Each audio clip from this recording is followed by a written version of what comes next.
अपने हाथों को उठा, बोलो जो कुछ मैं सुनूं 100 गुना फलों को लेके आऊं। अंधकार की शक्तियां इसे चुराने ना पाए, प्रभु यीशु मसीह के सामर्थी नाम में। एक बार इन आयतों को लिख लो, उसके बाद इसको कोशिश है 2 पार्ट्स में खत्म करने की। दूसरा राजा 4 उसकी 1 से 7 आयत, नीति वचन 22 उसकी 4 आयत, यूहन्ना 6 उसकी 1 से 14 आयत। मैं फिर से रिपीट करता हूं, लिखी जाओ। दूसरा राजा 4 उसकी 1 से 7 आयत, नीति वचन 22 उसकी 4 आयत, यूहन्ना 6 उसकी 1 से 14 आयत, नीति वचन 22 उसकी फिर 7 आयत, व्यवस्था विवरण 28 उसकी 1 आयत, 2 आयत और 12 आयत, नीति वचन 3 उसकी 9 और 10 आयत, मलाकी 3 उसकी 10 आयत, पहला तीमुथियुस 6 उसकी 10 आयत, लूका 16 उसकी 14 आयत, व्यवस्था विवरण 15 उसकी 5 से 7 आयत। मैंने 3 रिपीट कर दिए थे, 4 से फिर मैं रिपीट करता हूं ताकि आप उसे लिख पाएं। नीति वचन 22 उसकी 7 आयत, व्यवस्था विवरण 28 उसकी 1, 2 और 12 आयत, नीति वचन 3 उसकी 9 और 10 आयत, मलाकी 3 उसकी 10 आयत, पहला तीमुथियुस 6 उसकी 10 आयत, लूका 16 उसकी 14 आयत, व्यवस्था विवरण 15 उसकी 5 से 7 आयत। ये वचन खुदावंद के नाम में आपकी बरकत का कारण हो, यीशु के नाम में। सबसे पहले हमें यह समझने की जरूरत है कि परमेश्वर हमारे विषय में क्या सोचता है। जब हम कर्जे के टॉपिक पे बात करेंगे तो एक कोढ़ी परमेश्वर के पास आके कहता है कि परमेश्वर अगर तू चाहता है तो मैं शुद्ध हो जाऊं। तो परमेश्वर ने कहा मैं चाहता हूं तू शुद्ध हो जा, आमीन। और बाइबल कहती है क्या वो शुद्ध हुआ कि नहीं हुआ। अब व्यवस्था विवरण 15 उसकी 5 से 7 आयत हम पढ़ेंगे। हमें यह जरूरी है समझना कि परमेश्वर की इच्छा क्या है। इतना अवश्य है कि तू अपने परमेश्वर यहोवा की बात मन लगाकर सुने और सारी आज्ञाओं को मानने में जो आज मैं तुझे सुनाता हूं चौकसी करे। तब तेरा परमेश्वर यहोवा अपने वचन के अनुसार तुझे आशीष देगा और तू बहुत जातियों को उधार देगा, परंतु तुझे उधार लेना ना पड़ेगा। तू बहुत जातियों पर प्रभुता करेगा, परंतु वे तेरे ऊपर प्रभुता ना करने पाएंगी। जो देश तेरा परमेश्वर यहोवा तुझे देता है उसके किसी फाटक के भीतर यदि तेरे भाइयों में से कोई दरिद्र हो तो उस अपने दरिद्र भाई के लिए ना तो अपना हृदय कठोर करना और ना ही अपनी मुट्ठी कड़ी करना। जब परमेश्वर ये चाहता था कि वो शुद्ध हो जाए तो बाइबल कहती वो शुद्ध हो गया। कर्जे के विषय में परमेश्वर क्या चाहता है, जो डिलीवरेंस हम लेना चाहते हैं, जो परमेश्वर देना आपको चाहता है, सबसे पहले आपको ये मालूम होना चाहिए कि परमेश्वर उस विषय में मेरे लिए क्या सोचता है। क्योंकि अगर वो परमेश्वर की मर्जी नहीं है तो आप कभी भी वो आशीष परमेश्वर की ओर से नहीं पा सकते। अगर वो संसारिक दृष्टि से किसी व्यक्ति के पास आती भी है वो दुखों से भरी हुई होगी, शॉर्ट टाइम के लिए होगी और आपके वंश के लिए वो बरकत का कारण नहीं होगी। इसीलिए हमने पहले ये सोचना है कि परमेश्वर मेरे लिए क्या सोचता है। जब वो मुझे देखता है, आप भूल जाओ आज क्रूसेड की तरह लोग आए हैं थर्सडे, आप भूल जाओ यहां लाखों लोग बैठे हैं, आप ये सोचो कि मुझसे बात कर रहा है परमेश्वर का वचन। तो सबसे पहले जब हमें परमेश्वर की बरकत को लेना है, जो परमेश्वर सोचता है मेरे लिए कि वो क्या सोचता है। बाइबल कहती है परमेश्वर ये सोचता है कि वो तू सब जातियों को उधार देगा, उधार लेगा नहीं। तो परमेश्वर, मैं एक बात आपको ये बता दूं बाइबल के बीच से, नीति वचन 22 उसकी 7 आयत पढ़ेंगे। धनी निर्धन पर प्रभुता करता है और उधार लेने वाला उधार देने वाले का दास होता है। बाइबल कहती है तुम नौकर हो उसके जिससे तुमने पैसे उधार लिए हैं। और जब परमेश्वर ने इजरायलियों को बुलाया तो परमेश्वर ने कहा, मैं तुझे सब जातियों में से श्रेष्ठ करूंगा, ये मेरी बुलाहट है तुम लोगों के लिए। तो तुम बहुत सी जातियों को उधार दोगे, तुम बहुत सी जातियों को पैसा उधार दोगे, परंतु तुम्हें किसी से भी उधार लेने की जरूरत जो है वो नहीं पड़ेगी। हालेलुया। अब आप जानते हैं, व्यवस्था विवरण 28 उसकी 1, 2 और 12 आयत को पढ़ेंगे। यदि तू अपने परमेश्वर यहोवा की सब आज्ञाएं जो आज तुझे सुनाई जाती हैं चौकसी से पूरा करने को चित्त लगाकर उसे सुने, तो वह तुझे पृथ्वी की सब जातियों में श्रेष्ठ करेगा। फिर अपने परमेश्वर यहोवा की सुनने के कारण ये सब आशीर्वाद तुम पर आएंगे। यहोवा तेरे लिए आकाश रूपी उत्तम भंडार को खोलकर तेरी भूमि पर समय पर बारिश बरसाया करेगा और तेरे सारे कामों पर आशीष देगा। तू बहुतेरी जातियों को उधार देगा, परंतु तुझे किसी से उधार लेना नहीं पड़ेगा। हमने फिर से पहले एक वचन सुना था, अभी हमने दूसरे वचन में यही सुना कि परमेश्वर बार बार कर्जे के बारे में बात कर रहा था। वो अपने लोगों को यह बताने की कोशिश कर रहा था कि तुम लोग जो मेरे नाम के कहलाए जाते हो, तुम कर्जा नहीं लोगे पर तुम कर्जा दोगे। आमीन। व्यवस्था विवरण 28 की आप 15 आयत को पढ़ें। यदि तू परमेश्वर यहोवा की बात ना सुने और उसकी सारी आज्ञाओं और विधियों को पालने में जो आज तुझे मैं सुनाता हूं चौकसी ना करे, तो ये सारे श्राप तुम पर आ जाएंगे। वो श्राप कौन से हैं, आप उससे आगे आप पढ़ना। ओके, मैं एक ही चीज आपके सामने पढ़ूंगा। हालेलुया। उसमें है कि जब तू परमेश्वर की आज्ञाओं को नहीं मानेगा तो उसने कहा जैसे अंधा अंधियारे में टटोलता है वैसे ही तू दिन दोपहरी में टटोलता फिरेगा। यानी तू कंफ्यूज होगा, तेरे कामकाज सफल नहीं होंगे, तू सदैव अंधेर सहता है रहेगा और लुटता रहेगा। हालेलुया। क्या कहा परमेश्वर ने? तू लुटता रहेगा। 44 आयत में लिखा, वो लोग तुझको उधार देंगे परंतु तू किसी को भी उधार ना दे सकेगा, वह तो सिर ठहरेंगे और तू पूंछ ठहरेगा। परमेश्वर ने कहा अगर तू मेरी आज्ञाओं पे नहीं चलेगा तो तुझे उधार लेने की जरूरत पड़ेगी। एक बात आपको ये कान खोल के आज समझनी है कि पहली बात तो ये दिमाग में डाल लो कि उधार लेना परमेश्वर नहीं चाहता आप लें किसी भी तरह का लोन, किसी भी तरह का उधार। आपको बड़ी इंटरेस्टिंग बातें अब मैं बताऊंगा। जब आप दूसरी जगहों पर रहते हैं जहां अन्य जाति लोग रहते हैं तो क्या होता है, हम उनमें पलते और बढ़ते हैं और हम सुनते हैं अच्छा बाइक ले लिया, हाँ हाँ 15,000 देता बाइक, बाकी लोन करा लिया आप। तो हमें ये लगता है ये ट्रेडिशन है या ऐसा हो जाता है, बैंक पैसा दे देता है और हम वही करने लगते हैं जो हमारे आसपास के लोग करने लगते हैं। लेकिन हम ये नहीं सोचते कि परमेश्वर हमारे बारे में क्या सोचता है। अगर आपको बाइक लेना है, आज के बाद आप लोन अप्लाई नहीं करोगे, पैसे जोड़ोगे और कैश लोगे इन जीसस नेम। आप सुनो मेरी बात, अगर आपको बरकत लेनी है आपको प्रैक्टिस करना पड़ेगा जो वचन में लिखा हुआ है। एक बहुत बड़ी बिजनेसमैन थी, तो वो क्रिश्चियन थी लेकिन परमेश्वर के वचन पे नहीं चलती थी, बिजनेस ज्यादा था, बिजनेस में बिजी थी, बहुत बड़ी उसकी कंपनी थी, आज भी जिंदा है वो, बड़ी गवाही है उसकी। तो वो इतना परमेश्वर के वचन पे नहीं चल पाती थी।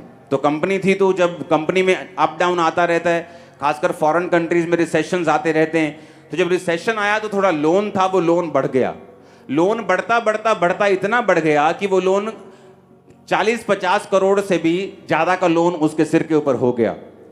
अब बात ये थी कि उसे वो नॉर्मल लग रहा था क्योंकि बाकी बिजनेस भी लोन ले रहे थे और बाकी भी कर्जे के नीचे थे। आप कई बार देखते हो बहुत बड़े बड़े बिजनेसमैन, आप सुनते हो अच्छा बैंकरप्ट हो गया, यार वो तो टॉप 10 में आता था। वो कर्जा इतना है उन लोगों के ऊपर कि जब थोड़ा सा भी हिलते हैं तो वो कर्जा उनको दबा लेता है। तो परमेश्वर ये चाहता था कि इजरायली लोग जो हैं मेरी बरकत इन पे रहेगी और ये निशानी होगी कि मैं इनके साथ हूं, कि ये किसी भी तरह का कोई भी कर्जा नहीं लेंगे बल्कि कर्जा दिया करेंगे, ये निशानी होगी। तो अब जो उस औरत को जब कहती कि सब कुछ चल रहा था अच्छा, ये नहीं कि लोन की पेमेंट टूट रही थी, किस्तें भी टाइम पर जा रही थी, पर कहती एक बात मेरे दिल में आती थी कि इतना लोन है मेरे सिर के ऊपर, इससे पूरा करने में मेरी सारी उम्र जाएगी। यानी वो अगर 40 साल की उस समय थी तो उसने कहा कि इसे कंप्लीट करते करते बैंकों में कम से कम मैं 70 साल की हो जाऊंगी, 80 साल की हो जाऊंगी, तब जाके ये लोन जो है मेरी पूरी लाइफ में खत्म होगा। कहती मुझे ये भी नॉर्मल लग रहा था। कहती उसके बाद किसी से मालूम हुआ, उसने क्रिश्चियन बुक्स पढ़नी स्टार्ट कर दी। और क्रिश्चियन बुक्स किस मैटर के ऊपर? कर्जे के मैटर के ऊपर, मनी के मैटर के ऊपर, कि परमेश्वर हमारी लाइफ में क्या चाहता है। और वहां उसने एक वचन पढ़ा जो आप बहुत बार सुन चुके हैं, मलाकी 3 उसकी 10 आयत में लिखा हुआ है। उस वचन को जब उसने पढ़ा तो वहां पर मलाकी में लिखा है कि अगर सारे दशमांश तू भंडार में ले आए, सारे दशमांश भंडार में ले आओ कि मेरे भवन में भोजन वस्तु रहे, यानी परमेश्वर के भवन में सब सेवकाई के काम होते जाएं। और सेनाओं का यहोवा ये कहता है कि ऐसा करके मुझे परखो कि मैं आकाश के झरोखे तुम्हारे लिए खोलकर तुम्हारे ऊपर अपरंपार आशीष की वर्षा करता हूं कि नहीं करता। एक लौता वचन है बाइबल का जिसमें परमेश्वर आपको चैलेंज करता है कि अगर आप इस वचन को पूरा करेंगे तो आप परमेश्वर को परख सकते हैं कि आपके जीवन पर आशीष आती है कि नहीं आती। उसने कहा जब मैंने बहुत बड़े बड़े ऑथर्स की बुक पढ़नी शुरू की, क्योंकि कर्जा हो चुका था, बिजनेस थोड़ा डाउन हो चुका था, लेकिन चल रहा था, लेकिन उसे मालूम था कि ये परफेक्ट प्लान नहीं है मेरी लाइफ में। जब उसे ये समझ आई कि मैं टाइथ नहीं दे रही हूं, क्रिश्चियन होने के बावजूद भी मैं परमेश्वर का वचन पूरा नहीं कर रही हूं, और बाइबल कहती है जब हम टाइथ नहीं पे करते तो परमेश्वर कहता है मैं फिजूल खर्ची को भेजूंगा, तुम्हारे फल कच्चे झड़ेंगे, तुम पे कर्जा होगा और तुम गलत गलत चीजें पर फैसले लेकर अपने पैसों को वेस्ट करते रहोगे और तुम्हारे पैसे गलत चीजों पे लगेंगे जहां लगने नहीं चाहिए। बहुत से लोग बोलते हैं जैसे मैं घर बनाने लगता हूं मुझ पे कोई अटैक होता है, घर में कोई बीमार हो जाता है, कोई हॉस्पिटलाइज हो जाता है, कभी कोई एक्सीडेंट हो जाता है, कभी कोई अलग सा काम आ जाता है और हम घर नहीं बना पाते। आप उन लोगों से अगर पूछेंगे ध्यान से कि क्या आप अपनी लाइफ में से टाइथ पे करते हो, अपनी कमाई का 10वां हिस्सा पे करते हो और अपने टाइम में से 2 घंटे 24 मिनट रोज आप परमेश्वर को देते हो प्रार्थना में? उनका जवाब होगा नहीं, हम ऐसा नहीं करते। क्यों? क्योंकि अगर आप ये 2 चीजें करें, अपने टाइम का दशवांश और अपनी कमाई का दशवांश, तो बाइबल कहती है किसी भी रीति के साथ आप कर्जे में नहीं रहेंगे। परमेश्वर ने कहा जो आज्ञाएं मैं तुम्हें देता हूं, अगर तू चित्त लगाकर, हम चित्त लगाकर कई बार मैच देखने लगते हैं, हाँ कि मैच लगा है, पूरा कॉन्फिडेंस, चित्त लगा हुआ है मैच में, पूरा ध्यान मैच में लगा हुआ है, कोई खास पिक्चर लगी पूरा चित्त लगा के उसको सुन रहे हैं, फेवरेट चीज लगी पूरा मन लगा हुआ है। परमेश्वर कहता है अगर ऐसे ही मन तू मेरे वचन के ऊपर लगाएगा तो निशानी होगी कि तू सब जातियों से श्रेष्ठ होगा और तू उधार देगा और लेगा नहीं, क्योंकि उधार लेने वाला देने वाले का दास होता है, उसका नौकर होता है, और परमेश्वर चाहता है कि तुम अन्य जातियों में श्रेष्ठ हो, इसलिए वो तुमको नौकर बनता हुआ देखना नहीं चाहता। अब जब उस औरत को वचन मालूम हुआ, उसने टाइथ निकालना शुरू किया।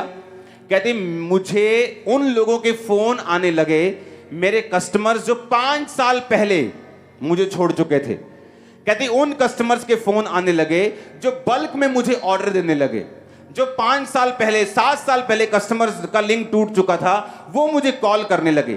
कहते ऐसे अनएक्सपेक्टिंग कॉल्स मुझे आने लगी मेरे बिजनेस के लिए, और मेरा बिजनेस इस तरह से अनएक्सपेक्टेडली ग्रो करना शुरू हो गया कि आज वो औरत पूरी तरह से कर्जे से 100% आजाद हो चुकी है। और उसने फैसला किया कि आज के बाद कुछ भी हो, जितनी ग्रेस होगी, जितना पैसा होगा हम उसमें बिजनेस करेंगे, लेकिन बैंक से लोन नहीं उठाएंगे, टाइथ पे करेंगे। और जब उसने फैसला किया, परमेश्वर ने उसे बरकत दी, दिनों और महीनों में उसका लोन उतरा। और फिर देखो क्या हुआ, परमेश्वर ने उससे बात की, उसने कहा मेरी बेटी एक बात को सुन। परमेश्वर ने कहा तू अब टाइथ नहीं निकालेगी, तू टाइथ को डबल करेगी और 20% निकालेगी। वो घबरा गई क्योंकि वो बहुत अमीर थी और लाखों में उसका टाइथ था महीने का। तो उसे मालूम था अगर परमेश्वर ने कुछ कहा है तो ये उसका कुछ मकसद होगा। कहती मैंने हाँ किया, मैंने फॉलो करना शुरू किया और कहती जैसे ही मैंने फॉलो करना शुरू किया, कुछ ही महीनों बाद 2008 का रिसेशन आया अमेरिका में। कहती जब 2008 का रिसेशन आया, मेरे जैसे कई बिजनेस फ्लॉप हो गए, जमीन पे आ गए, रोड पे चले गए, कर्जा लेना तो दूर, कर्जा मतलब इंस्टॉलमेंट्स के उनको लाले पड़ गए। पर कहती मेरा इकलौता बिजनेस ऐसा था जो रिसेशन में भी डूबा नहीं और फलवंत हुआ और बढ़ा, क्योंकि मैंने परमेश्वर की आवाज को सुना था। हालेलुया। एज ए क्रिश्चियन आपको यह बात समझ रखनी है कि परमेश्वर नहीं चाहता आप कर्जा लें। हालेलुया। मैंने अपनी टीम को बता दिया कि जहां पर सीए ने बोला भी है ना कि आप इतना बड़ा कैश की जगह ये चीज मत लो, चेक में चीज मत लो, अब वो भी हम नहीं करेंगे। पूरी चीज खुदावंद के नाम में कर्जा फ्री। ये चर्च इमेजिन करो, लोग या पास्टर्स मिलते हैं, लोग मिलते हैं तो छोटा सा एक प्रोजेक्ट होता है, उस पर 20 लाख का कर्जा होता है। अब इमेजिन करो ब्रांचेस, सैकड़ों ब्रांचेस, मेन ये प्रेयर माउंटेन, एक एक चीज लाखों और करोड़ों में बनी है और चर्च के ऊपर कोई कर्जा नहीं, 1 रुपए का भी चर्च के ऊपर कोई कर्जा नहीं है। परमेश्वर ये प्रूफ करना चाहता है आपकी लाइफ पे कि आप लोग अलग हैं, लेकिन आपको प्रैक्टिस करना पड़ेगा। आप बोलोगे इम्पॉसिबल है कि मैं ऐसे कार ले लूं, इम्पॉसिबल है कि मैं घर ऐसे बना लूं अगर मैं बैंक को इन्वॉल्व नहीं करता हूं। तो मैं आपको बता रहा हूं आपको क्या करना है, आपको वचन में ध्यान से सुनना है।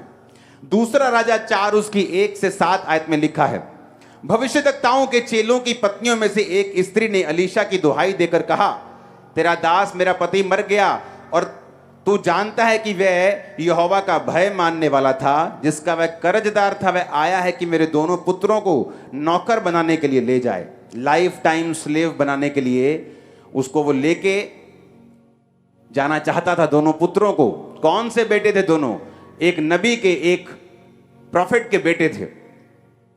अलीशा ने उससे पूछा, मैं तेरे लिए क्या करूं, मुझे बता कि तेरे घर में क्या है। उसने कहा, तेरी दासी के घर में एक हांडी तेल को छोड़कर कुछ नहीं है। उसने कहा, तू बाहर जाकर अपनी सब पड़ोसियों से खाली बर्तन मांग ले आ और थोड़े बर्तन ना लाना। फिर तू अपने बेटों समेत अपने घर में जा, द्वार बंद करके उन सब बर्तनों में तेल उंडेल देना और जो भर जाए उन्हें अलग रखना। तब वह उसके पास से चली गई और अपने बेटों समेत अपने घर जाकर द्वार बंद किया। तब वे उसके पास बर्तन लाते गए और वो उंडेलती गई। जब सब बर्तन भर गए और उसने अपने बेटों से कहा, मेरे पास और ले आ, तो बेटों ने कहा, एक बर्तन नहीं रहा, एक भी नहीं रहा। तेल तब रुक गया। तब उसने जाकर परमेश्वर के भक्त को ये बता दिया और उसने कहा, जा अपना तेल बेचकर ऋण अपना कर्जा भर दे और जो रह जाए उससे अपने पुत्रों सहित अपना निर्वाह करना।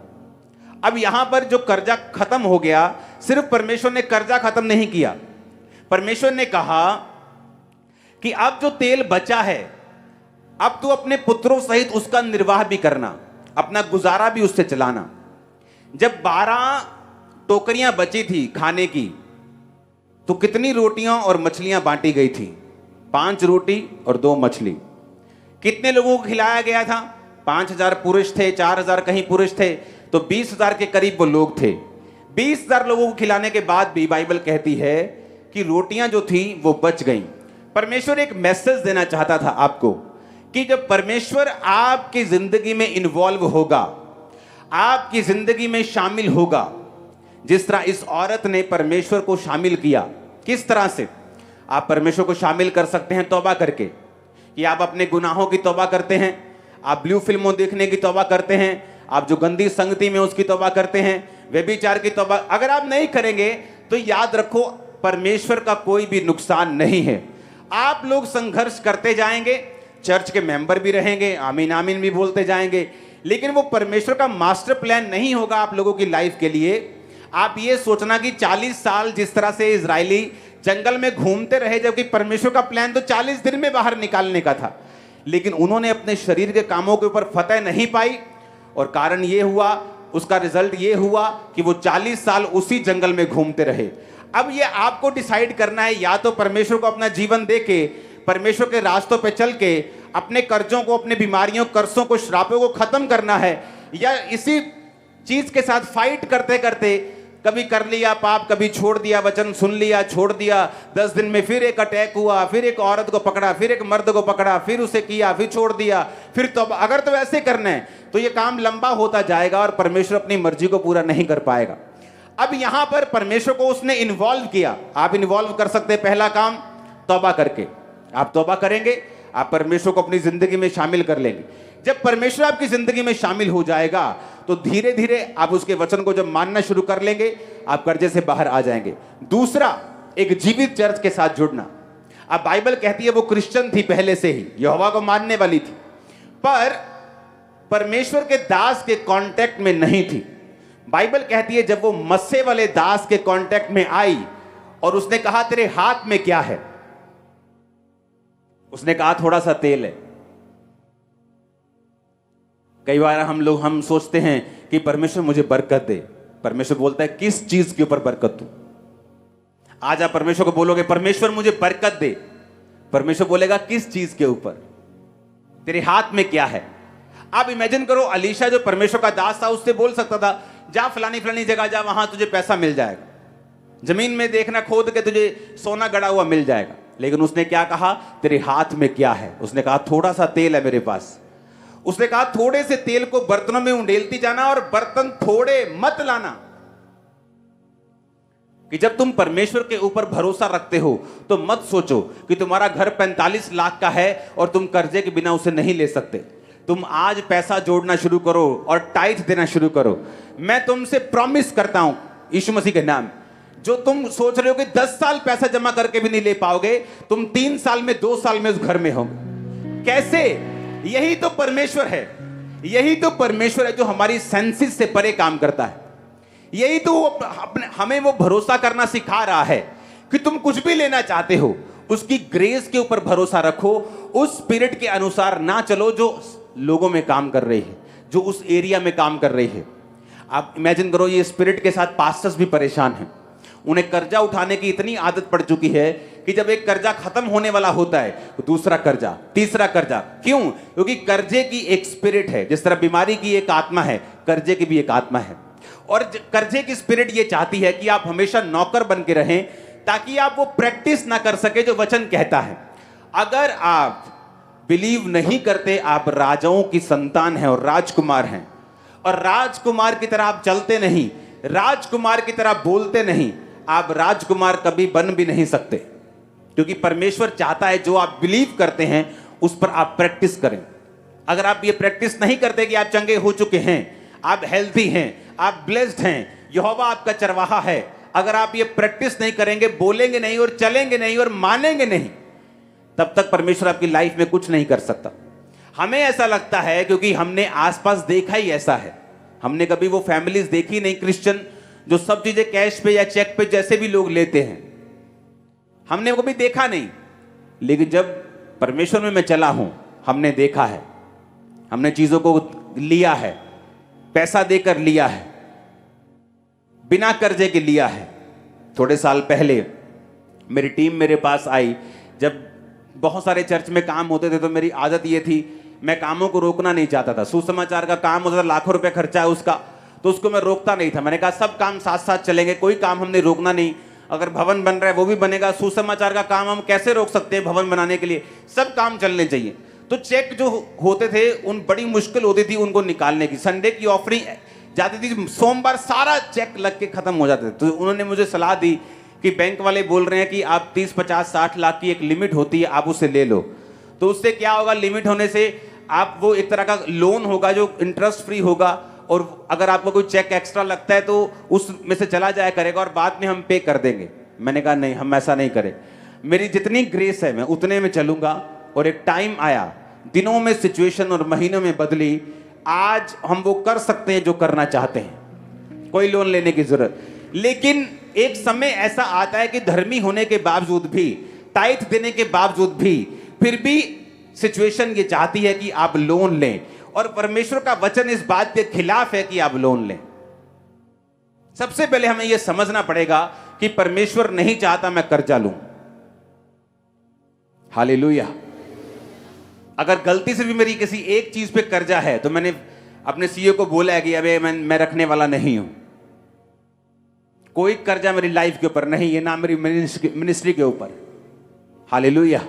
रीजन क्या है? हमें प्रैक्टिस करना है, और जब हम प्रैक्टिस करने लगेंगे, आप मेरी बात पे यकीन करना, हेवन ओपन होगा, पैसों का इंतजाम होगा, आप बाइक्स भी लेंगे, गाड़ियां भी लेंगे, घर भी लेंगे, बच्चों को भेजेंगे भी फॉरेन पढ़ने के लिए, आप बिजनेस भी करेंगे, जॉब्स भी करेंगे, आप घरों को बनाएंगे भी, रेनोवेट भी करेंगे, सब काम करेंगे बिना कर्जे से, in the mighty name of Jesus.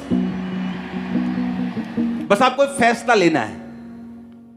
आप डिलीवरेंस मीटिंग्स में हैं, आपको ये दिमाग में रखना है कि परमेश्वर आपसे बात कर रहा है, और जब आप इस स्पिरिट पर सेट हो जाएंगे कि खुदावन मेरे पास साइकिल के पैसे हैं, तो मैं स्कूटर खरीदने नहीं जाने वाला लोन लेके, मैं साइकिल पे ही रहूंगा, लेकिन तेरे वचन को पूरा करूंगा, मैं प्रेयर करूंगा, पवित्रताई में रहूंगा, टाइट दूंगा, तेरे सब काम करूंगा, प्रेजेंस में रहूंगा, तौबा में रहूंगा, और जीवित चर्च के साथ जुड़ा रहूंगा। बाइबल कहती है जैसे वो जीवित चर्च के सामने आई, अलीशा एक जीवित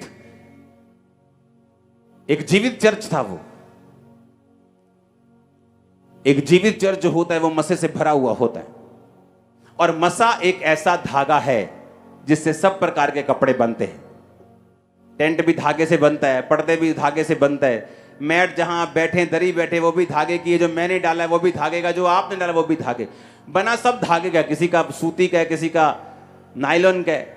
उसी तरह से जो मसा है, जो अनॉइंटिंग है, जिस तरह से उस औरत पे काम किया और परमेश्वर ने उसे फ्री किया, कैंसर से फ्री किया, पागलपन से फ्री किया, बैकबोन की टीबी से फ्री किया, मस्सा वही है, काम अलग अलग कर रहा है। तो अनॉइंटिंग जो मस्सा जो अब मौजूद है चर्च में, ये कर्जे के ऊपर भी उसी तरह काम करेगा जिस तरह बीमारियों के ऊपर ये काम कर रहा है। आपके पास एडवांटेज ये है कि आप लोग एक जीवित चर्च का हिस्सा हैं, और जब आप एक जीवित चर्च का हिस्सा होते हैं जो मस्सा लोगों को हील कर रहा है, अगले आने वाले समय में आपको ये समझ होनी चाहिए, ये सेंस होनी चाहिए कि मैं चर्च में जा रहा हूं, अपने कर्जे की फाइल को हमेशा लेके जाओ, जो बच्चे मसीह में नहीं उन्हें लेके जाओ, बीमारी वाली फाइल्स को लेके जाओ, बॉडी पे ऊपर हाथ रखो, क्योंकि जो अनॉइंटिंग अलीशा के ऊपर थी, उस अनॉइंटिंग के कारण वो लेडी कर्जे से छुड़ाई गई। जब आप मसे में होते हैं, उस मसे से आप कुछ भी बना सकते हैं। आप उस धागे से टेंट बना सकते हैं, उस धागे से कपड़े बना सकते हैं, दरी भी बना सकते हैं। तो वो धागा एक ही है, मसा एक ही है, इसीलिए उन लोगों की कर्जे में आने की संभावना कम होती है और बिल्कुल जीरो हो जाती है जो परमेश्वर के साथ जुड़े होते हैं, और दूसरा किसी जीवित चर्च के साथ जुड़े होते हैं। रीजन क्या? जब आप जीवित चर्च के साथ जुड़ जाते हैं, जैसे वो अलीशा के पास गई, वो एक जीवित चर्च है, उसने कहा कि मैं तेरे दोनों जो तेरे दास के बेटे हैं उनको स्लेव बनाकर, नौकर बनाकर वो ले जाएगा। उसने कहा तेरे पास क्या है? क्योंकि जब आप जीवित चर्च में जाते हैं, आपसे परमेश्वर डिमांड करता है। क्या डिमांड करता है? ये काम करना है, भवन बनना है, सुसमाचार का काम है, ये वाला काम है, ये वाला चीज करनी है, ये करनी है। परमेश्वर बोलता है तुम्हारे हाथ में क्या है? क्या तुम बीजों को लेके आए हो? क्या तुम बीजों को बोते हो? क्योंकि जैसे ही आप जीवित चर्च में जाएंगे, मसे वाली चर्च में होंगे और आप बोना शुरू करेंगे, उसी बोने से जो आपके पास है वो बढ़ेगा और बरकत आएगी और कर्जे आपकी लाइफ से फिनिश होंगे। आज के बाद कर्जा लेना अपनी लाइफ से बंद कर दो। जो कर्जा ऑलरेडी है, जो लोन ऑलरेडी चल रहा है, उसे उतारने का प्रण कर लो कि आज से जो बैंक लोन है, जो गाड़ी के ऊपर, बाइक के ऊपर, घर के ऊपर, स्टडी का लोन है, सबसे पहले अब मैं ये लोन चुकाऊंगा और बाकी काम मैं सारे बाद में करूंगा। आप देखना क्या होता है। आप देखना, जैसे आप जो सोच रहे हैं वैसा नहीं होगा कि आप सोच रहे हैं आपकी तनख्वाह 50,000 रुपए है, आप जोड़ना शुरू करेंगे, इतने सालों में जोड़ लेंगे। ऐसा नहीं होगा।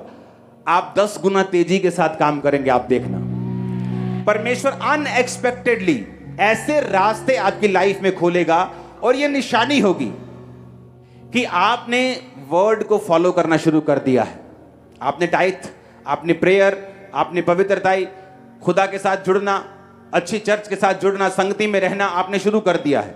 उससे क्या होगा, परमेश्वर ऐसे रास्ते आपकी लाइफ में ओपन करेगा कि उसी थोड़ी सी बरकत में ही, उसी पैसे में ही, और परमेश्वर ऐसी चीजों का इंतजाम करेगा जिससे आप उस कर्जे में नहीं रहने पाएंगे, और आपकी सोच से पहले वो कर्जा आपकी फैमिली से आउट होगा और दोबारा आप कभी भी कर्जा नहीं लेंगे। In the name of Jesus, आमीन ऊंचा चाहिए।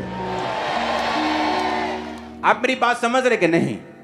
क्योंकि डिलीवरेंस अपने आप नहीं होती। आपने लोगों का कर्जा देना है, लोग आपको तंग करते हैं, आज के बाद लोग आपको कॉल नहीं करेंगे, आप कॉल करेंगे।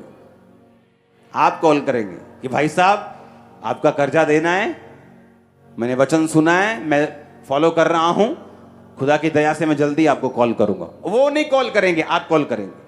आप बताएंगे कि आप कर्जा देने के लिए, जितने आप लेने के लिए उत्सुक हैं, मैं उससे ज्यादा देने के लिए उत्सुक हूं। हालेलुया। आप लोग ये बात करेंगे। कर्जा देने वाला आपको कॉल ना करे, आप उनको कॉल करें, आप उनको बताएं कि आप यहोवा को मानने वाले हैं, आप यीशु को मानने वाले हैं, आप आगे से कर्जा नहीं उठाने वाले, क्योंकि ये स्पिरिट आपकी लाइफ में नहीं होनी चाहिए। ये एक स्पिरिट है, कर्जा उठाने की स्पिरिट है, ये एक आत्मा है। हर टाइम कर्जा उठाना, 200 रुपया दें तुझे वापस करता हूं, 500 दें तुझे वापस करता हूं, 2000 दें तुझे वापस करता हूं, 2 लाख दें तुझे वापस करता हूं, 5 लाख की कमेटी उठाई मैं वापस करता हूं, 10 लाख दें मैं लोन ले लेता हूं, मैं वापस करता हूं, बैंक से ले लेता हूं, धीरे धीरे वापस कर दूंगा। आज से आपकी लाइफ से कैंसिल है इन जीसस नेम। फायर के साथ, आग के साथ, मस्से के साथ, इस अनॉइंटिंग के साथ, इस प्रोफेटिक अनॉइंटिंग के साथ ये कैंसिल है in the mighty name of Jesus. आमीन। आप बोलेंगे काम कैसे चलेगा, बिजनेस कैसे चलेगा? क्योंकि आप लोग ऐसा देखते आए हो, आप लोग दूसरे लोगों को ऐसा करता देखते आए हो, क्योंकि उनकी लाइफ में परमेश्वर नहीं है, पर आपकी लाइफ में परमेश्वर है। आमीन। आपको यह भी समझना है, फिर दूसरे हीलिंग नहीं ले पाते, दूसरे दुष्ट आत्मा से डिलीवरेंस नहीं ले पाते। पागल है तो पागल ही रहते सारी उम्र, लेकिन हम ऐसा नहीं होता। एक क्रिश्चियन बंदा डिलीवरेंस भी लेता है, हीलिंग भी ले लेता है खुदावन से, पागलपन से आजादी भी ले लेता है, बीमारियों से शिफा भी ले लेता है, दुष्ट आत्मा से छुटकारा भी ले लेता है। तो कर्जों से छुटकारा भी तुम लेने पाओगे यीशु मसीह के नाम में बहुत जल्दी। आप मेरी बात समझ रहे कि नहीं? तो ये स्पिरिट जो है आपको फॉलो करनी, क्योंकि परमेश्वर जो है उसकी इच्छा आपकी लाइफ में यही है। आमीन। नीति वचन 22 उसकी 4 आयत में लिखा, नम्रता और यहोवा के भय मानने का फल धन, महिमा और जीवन होता है। अगर आप नम्र हैं, वो नम्र नहीं जो एक गरीबी एक व्यक्ति को नम्र बना देती है, वो नम्रता नहीं है, वो मजबूरी है। किसी व्यक्ति को नम्र देखना है तो तब देखो जब उसके साथ बहुत सारा उसके पास पैसा आ जाए, तो भी वो नम्र है कि नहीं। वो गरीबों से कैसा व्यवहार करता है, कैसे बात करता है, कैसे जीता है, उस नम्रता की परमेश्वर बात कर रहा है, जो फेक नहीं है। लोग फेक नम्रता दिखाते हैं, मुंह के मीठे होते हैं, लेकिन वो नम्रता नहीं है, वो एक्टिंग है जो लोग करते हैं। खुदा ने तुम्हें एक्टिंग करने के लिए नहीं बुलाया, लेकिन अगर तुम नम्रता है और यहोवा का भय है, यहोवा का भय होगा तुम व्यभिचार नहीं करोगे, यहोवा का भय होगा तुम कोई ऐसा काम नहीं करोगे जो परमेश्वर के वचन के खिलाफ है। आई थिंक ये दूसरा हफ्ता है लगातार जहां मैंने प्रेयर लाइन में सुना है। ये मैंने प्रेयर लाइन नहीं लगाई, जस्ट टीम को कार्ड बनाने का काम दिया, वो बना दिया और लोग ऐसे ही खड़े हो जाते हैं आके। और देखो सेकंड टाइम हमने क्या सुना कि घर में हर 15 दिन बाद एक डेथ हो रही, और दोनों केसेस में शैतान इन्वॉल्व है।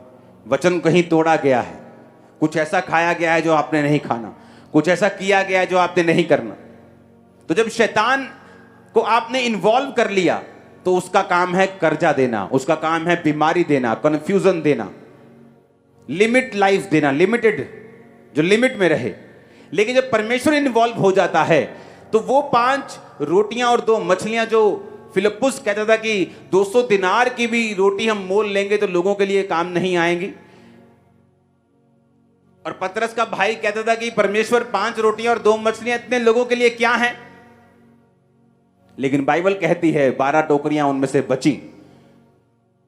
जब परमेश्वर आपकी परिस्थिति में इन्वॉल्व होगा, आपके पास बचेगा। इनफ होगा, ज्यादा होगा। आप उधार देने पाएंगे बहुत जल्दी, आप कर्जा देंगे लेंगे नहीं जीसस ने। आप मेरी बात समझ रहे कि नहीं? आपको ये प्रॉमिस करना होगा कि आपको इस मेंटालिटी से बाहर आना होगा। क्यों यहूदी लोग आज पूरी दुनिया में छाए हैं? क्यों यहूदी लोगों का business, top world class businesses उनके पास हैं? अमेरिका में कुछ एरियाज ऐसे जो पूरे पूरे के पूरे एरिया यहूदी लोगों के हैं, पूरे के पूरे मीडियाज उन्होंने खरीदे हुए हैं, खरबों रुपए के, अरबों खरबों रुपए के। इंडिया का मीडिया देखो कितना, करोड़ों, हजारों करोड़ों में है, लाखों करोड़ों में सिर्फ इंडिया का। और जो अमेरिका का मीडिया है वो सिर्फ अमेरिका को नहीं, पूरे दुनिया को जहां इंग्लिश बोली जाती कवर करता है, दूसरे एरियाज को भी।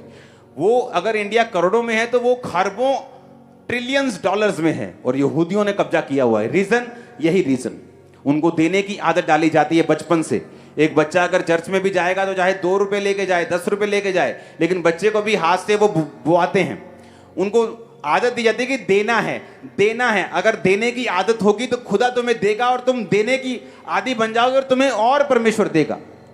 Hallelujah, hallelujah. बहुत सारी चीजें मेरी लाइफ में ऐसी होती हैं, घटनाएं। बाइबल कहती है, उसने कहा तेरे हाथ में क्या है? उसने कहा थोड़ा सा तेल है। बात थोड़े की नहीं, बात ये नहीं है कि आज तुमने 500 बोया के 50 बोया। बात परमेश्वर पैसों को नहीं देखता, लेकिन किसी ने 50 अपने 60 रुपए में से बो दिए हैं, और किसी ने 500 अपने लाख में से बोया है। परमेश्वर 500 को अप्रिशिएट नहीं करता, लेकिन 50 को अप्रिशिएट करता है, जो घटी में बोया गया, थोड़े में बोया गया है।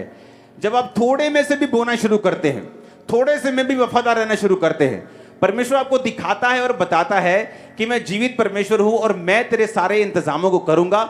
मैं आसमान को खोलूंगा, मैं तेरी जरूरतों को स्वर्गीय भंडार से पूरा करूंगा। आमीन। आप जानते हैं, बहुत सारे पास्टर्स की मैंने स्टडी की है, पास्टर्स प्रीच करते हैं टाइथ का, लेकिन खुद टाइथ नहीं देते बहुत से पास्टर्स। और अगर आप उनकी लाइफ में देखें, बहुत से पास्टर्स फाइनेंशियली स्ट्रगल करते हैं, क्योंकि जो वो प्रीच करते हैं उसे प्रैक्टिस अपनी लाइफ में नहीं करते। हालेलुया। आज जो चर्च में आप करोड़ों रुपए का साउंड लगा हुआ देखते हो, किलोमीटर के हिसाब से आप बैठ जाओ तो भी आवाज जाएगी आपको, लेकिन पहले ऐसा नहीं था।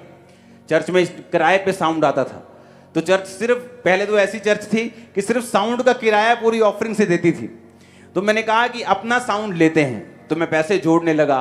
मुझे मालूम हुआ कि एक छोटा मोटा साउंड होता है तो वो 5,000 4,000 लोगों में चल जाएगा। सिर्फ 6-10 लाख का साउंड होगा, 12 लाख का, 15-20 लाख का हो जाएगा, तो साउंड बन जाएगा। तो पैसे जोड़ने शुरू किए, ये पैसे जोड़ रहे, पैसे जोड़े, 50 अनाउंस किया, किसी ने 20,000, किसी ने 50,000 बोना शुरू, किसी ने 5,000, 500, 1,000 बोना शुरू किया। खाते में पैसे इकट्ठे हो गए 6 लाख। अभी भी पूरे नहीं है, अभी भी 4 गुना और पैसे चाहिए, 3 गुना चाहिए साउंड लेने के लिए। चलो वेट करते हैं, वेट करते हैं। प्रार्थना में था, परमेश्वर ने कहा पूरे का पूरा अकाउंट अभी खाली कर दे। तब मेरे पास, अब इंटरनेट बैंकिंग नहीं, मैं रखता नहीं अभी, तब मेरे पास इंटरनेट बैंकिंग तब भी थी। आज से आप लगा लो, मैं 15-16 साल 17 साल पहले की बात कर रहा हूं। तो रात को मैंने अकाउंट अपना ओपन किया और सारा का सारा पैसा एक मिनिस्ट्री में ट्रांसफर कर दिया।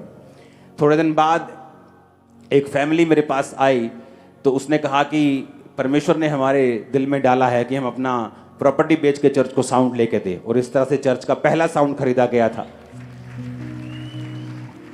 अब चर्च का मतलब वो साउंड जितने का आया, जितने का वो था, इतने के तो माइक नहीं आएंगे, लेकिन बात क्या थी, वो बोया गया। बात क्या थी, परमेश्वर की आवाज को सुनना, परमेश्वर की इंस्ट्रक्शंस को जब थोड़ा है तब फॉलो करना। परमेश्वर आपको सिखाता है कि जब आप फॉलो करेंगे तो परमेश्वर की ग्रेस और मसा और उसका जो फेवर है, उसकी जो बरकत है, परमेश्वर का हाथ जो है वो आप और आपके बिजनेस में रहेगा। और अगर आप उसके वचनों के मुताबिक चलेंगे, जो परमेश्वर कहता है उसे करेंगे। मैं आपको बता रहा हूं, ये चर्च एक रेवोल्यूशन, एक नया ट्रेंड शुरू करेंगे, जहां आप लोन फ्री, कर्जा फ्री कलीसिया होंगे। अपने घरों में भी मैं आपको चैलेंज करता हूं, मैं आपको दावा करता हूं, prophetic word, top prophetic word आपको देता हूं।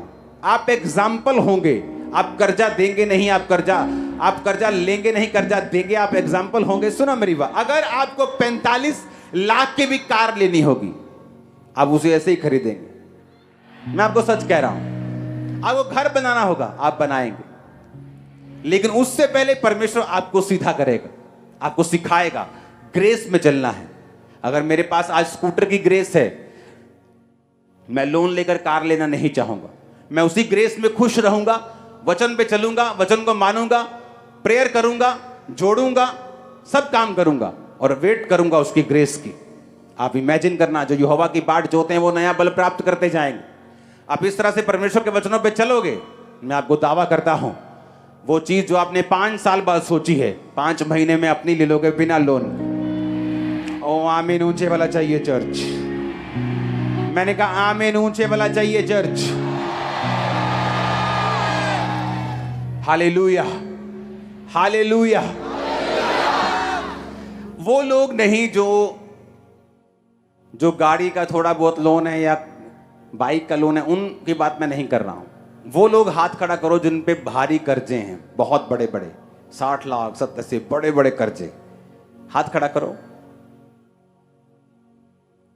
बाइक वाले, गाड़ी वाले, वो छोटा मोटा लोन 10-20 लाख, चिंता मत करो, वो चुटकी मार में निकलने वाला, झुटकी बजने वाली। मैं आपको सच कह रहा हूं, मैं आपको सच कह रहा हूं। खुदा आपके बिजनेस को बढ़ाए, वो आपको डिवाइन हेल्प दे, वो कैसे भी करे। आपकी प्रॉपर्टी के रेट बढ़े, वो कैसे भी करेगा, वो करेगा। आप देखोगे। ये तो शुरुआत है, ये शुरुआत है। क्योंकि मैं आपसे बात नहीं कर रहा हूं, मैं आपकी जनरेशंस की बात कर रहा हूं। जनरेशंस, ये पैटर्न आपकी जनरेशंस फॉलो करेंगी। अब जनरेशंस, ये आपकी जनरेशंस में देख रहा हूं स्पिरिट में। आपके जो बच्चे पोते पड़पोते होंगे ना, वो ऐसे चीजें लेंगे, बड़ी बड़ी जहाज भी ऐसे लेंगे जैसे कुल्फी लेते हैं। मैं आपको बता रहा हूं, मैं आपको सच कह रहा हूं। परमेश्वर अपने वचन का आदर करेगा, वो अपने वचन से पीछे नहीं हटेगा। आप उसके वचन पे चलेंगे, वो आपको इतना शॉकिंग सरप्राइज देगा, आपको, आप हैरान हो जाएं। मैं आपको सच कह रहा हूं, मैं आपको सच कह रहा हूं। परवाह मत करना कोई क्या कहता है, जस्ट फॉलो करना। जो मैं आपको बोल रहा हूं ऐसा होगा आपकी लाइफ में, यह 100% होगा। आप लोन फ्री घर बनाएंगे, लोन फ्री गाड़ियां लेंगे, लोन फ्री काम करेंगे। यीशु मसीह के नाम में आमीन ऊंचा चाहिए। हमारे YouTube चैनल को सब्सक्राइब करें ताकि आप परमेश्वर के गहरे वेदों को जान सकें कि कैसे आप परमेश्वर में बढ़ सकते हैं, कैसे आप दुष्ट आत्माओं से, नशों से, बीमारियों से और वंशों के श्रापों से आजाद हो सकते हैं।